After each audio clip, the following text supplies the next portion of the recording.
তো চিন্ময়বাবুর মায়ের সাথে সব সময় কথা হয়, আজকে দীর্ঘ সময় কথা হলো। এই সব বিষয়গুলো তো এমনি আমরা জানতাম, তারপর আরো শিওর হইলাম যে আমরা দেখেছি যে আমার দেশে সেই চন্দনধর থেকে গেরুয়াসন থেকে এরকম নামে কি এরকম একটা নিউজ করেছে। তা আমি সব বিষয়গুলো যেহেতু আমরা আগে থেকে জানতাম সবই মিথ্যা তথ্যগুলো। আবার আমি ওখানে শুধু চিন্ময়বাবুর ভাইয়ের নাম, মায়ের নাম, বাবার নাম ছাড়া, তার নাম ছাড়া সবই মিথ্যা। তা আজকে তার মায়ের সাথে কথা বলে বুঝলাম যে এগুলো সবই ডাহা মিথ্যা। যে কিভাবে নির্জলা, মানে ভাবা যায় না যে কতটা নির্মম এরা, নিষ্ঠুর, এদের মধ্যে মানবতা বোধ নাই যে এইভাবে মানে মানুষের নামে মিথ্যা তথ্য সন্ত্রাস তারা ছড়ায়। যে চিন্ময়বাবু সে নাকি রাজনীতি করতো, সে রাজনীতি করার সময় কোথায় পাইলো? 7 বছর বয়স থেকে না, শিশু বক্তা হিসেবে সে নেমে গেছে। সে রাজনীতিটা কবে করলো? সে নাকি রাজনীতি করতো, তার বাবা নাকি আওয়ামী লীগের সমাবেশে যে মারা গেছে। ওই দিনের মানে তার বাবা শহরে গেছে, মারা গেছে। ওই দিনের কার সমাবেশ, আওয়ামী লীগের সমাবেশ ছিল না বিএনপি সমাবেশ ছিল, সেটা তো কেউ দেখার কোনো বিষয় না। ওই দিনে আওয়ামী লীগের সমাবেশ ছিল, ওই দিন তো শহরে, চট্টগ্রাম শহরে সবসময় কোনো না কোনো প্রোগ্রাম থাকে। ওইটা গেছে মানে ওইখানে, হ্যাঁ, তাহলে চিন্তা করেন সেখানে নাকি সে ওই সমাবেশে যে মারা গেছে। মানে এতটা মিথ্যা কথা, প্রত্যেকটা তথ্য মিথ্যা কথা। তো মাসিমা, চিন্ময়বাবু কি কখনো রাজনীতি করছেন? ও খারাপ তো সময় পাইছে না, সারাদিন ইবে শুনেন 7 বছরের থেকে জন্মসভা করছে তো, 7 বছর 8-9 এই 9 বছর ও মৎস্য করছে, ছেলে ছোট ছেলে। তাহলে ছোট বয়স থেকে সে বের হয়েছে, কোনো রাজনীতি করে না। তার বাবাও তো রাজনীতি করে নাই, আপনার হাজবেন্ডও তো করে নাই। ওই প্রাইভেট স্কুল হেডমাস্টার হয়ে এরা রাজনীতি করা। তাহলে আপনি চিন্তা করেন, তাহলে এই যে মিথ্যাচার, কি পরিমাণে মিথ্যাচার ছড়াইছে, মিথ্যাচার ছড়াচ্ছে। আমি মনে করি যে বিবেক সম্পন্ন মানুষের এই বিষয়গুলো দেখা উচিত, যে আসলে মিথ্যা দিয়ে যদি কোনো কিছু বলতে হয় সত্য কথা বলা উচিত। এভাবে মানুষের নামে মিথ্যা প্রপাগান্ডা, প্রত্যেকটা তথ্য আমি দেখলাম যে এরা যে ছড়াচ্ছে চিন্ময়বাবুর নামে, যে আরে বাবা চিন্ময়বাবু হিন্দুদের একত্রিত করছে, এটাই তাদের ভয়। যে একজন সাধুকে এত ভয় যে একজন হিন্দুকে এক করছে, মানে তার সবচেয়ে বড় দোষ যে সে এই মানে বাংলাদেশে হিন্দুরা বিচ্ছিন্ন বিক্ষিপ্ত ছিল, বিভিন্ন মত পথে তাদের এক কেন করছে? মানে হিন্দু কেন এক হবে? হিন্দু কেন বড় বড় সমাবেশ করবে? হিন্দুরা থাকবে একেবারে পায়ে পায়ে পড়ে থাকা বিড়ালের মতন, যে পায়ের মধ্যে লুটুপুটু করে থাকতে হবে। অথবা বনসাই গাছ হয়ে তারা বৃক্ষ হইতে পারবে না, বনসাই গাছ হয়ে আপনি ড্রয়িং রুমে শোভা পাবে। তারা কেন বৃহৎ গাছ হয়ে অন্য পাখিদের আশ্রয় দিবে?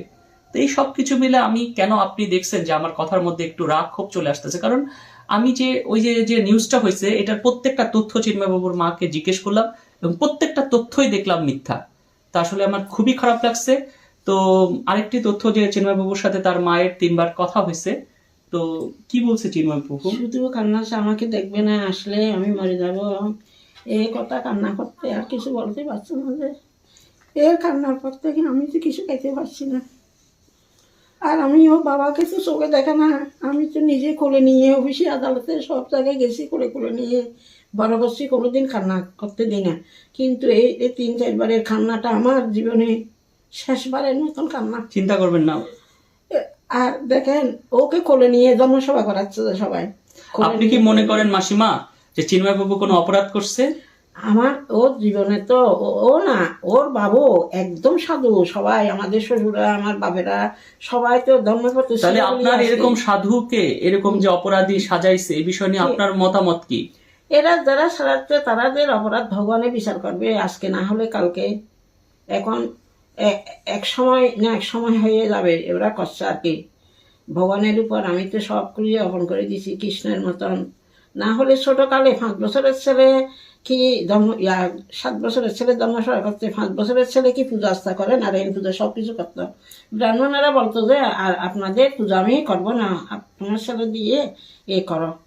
তাহলে 7 বছরের ছেলে ধর্ম কোলে নিয়ে মুশকিলে নিছে, কুতুব দিয়ে নিছে, সব জায়গায় নিয়ে। আমি বলতাম যে আমার ছেলেকে আমাকে আবার আনিয়ে দিতে হবে, কিন্তু আমি বিশ্বাস করতে পারতাম না যে কোলে করে নিয়ে যাচ্ছে, তার থেকেও পিছনে নাই। যাক মাসিমা, আপনি চিন্তা করবেন। আপনি বলছেন যে আপনি যে আমাদের পরিবারের কেউ কোনোদিন জেলে যায় নাই, কিন্তু জেলে যায় নাই ঠিক আছে, আপনি নিজেই বলছেন যে একটা আপনার ছেলে হিন্দু জাতির জন্য সে আর আমাদের তাকে বংশগত গ্রেফতার করছে, তো এর জন্য আপনার দুঃখ পাওয়ার কিছু নাই। আমাদের বংশগত বাপের বাড়ির কেউ তো একটা বিড়ি সিগারেটও খায় না, আমাদের বংশ আমার শ্বশুরা বা স্বামীরা বিড়ি সিগারেটও খায় না, কোনো কিছু নেশাযুক্ত নাই, একদম ধর্মপথে বরঞ্চ আপনি গর্বিত, আগামীতে বাংলায় যেমন চৈতন্যদেবের মা যেমন গর্বিত সচী দেবী, ঠিক সেরকম ভাবে চিন্ময় প্রভুর মা হিসাবে আপনি মানে ঘরে ঘরে আপনাকে স্মরণ করবে। স্মরণ তো আমি করতেছে, আর কি কিন্তু বলবো, হিন্দুরা আপনি তো চিন্তা করবেন না, মানে মাসিমা মনে করবেন যে যথা ধর্ম তথা জয়, সত্যমেব জয়তে, সত্যের জয় আমাদের বেদের মধ্যে আছে যে সত্যমেব জয়তে, এটাই সত্য আর কথা, এই হিন্দু যে সত্য নিয়ে- জয়লাভ করবেই। যে এভাবে মিথ্যা প্রপাগান্ডা করে আসলে বেশি দিন এই হিন্দু বেশি নিয়ে কিছু যে করা করছে, সম্ভব না। এটা আমার চোখে বাচ্চাতে কেউ অনুকূল নিয়ে, কেউ এক এক নিয়ে, এক এক ধারা নিয়ে আমরা হিন্দুরা করছে। এই কারণে সবাইকে একজুটা করিয়ে এক পথে কৃষ্ণের পথে আনিয়ে যখন মুক্তির পথে যাওয়ার জন্য করছে আর কি। এটা তার তবু সবাই বলছে রে। সর্বশেষ এক কথা যদি আপনি বলেন কিছু, যে মাসিমা কি বলবেন এক কথায়? এক কথায় বলতে পারতো যে ভগবান ওকে জীবনে বাঁচাইয়ে কোনো মতে হানলে যথায় জন্ম তথায় জয়, যদি হয় হবে। আমি তো বারবার বলেছি ছেলেকে, যদি হাসির চা হয় বা বেকুড়ার চা হলে ডুব পড়বে, যথায় জন্ম তথায় জয়। ঠিক আছে, চিন্ময় বাবুর মাও বললো আমাদের ধর্মেও আছে যথা ধর্ম তথা জয়, এবং ধর্মই জয় লাভ করবে। ধন্যবাদ সবাইকে।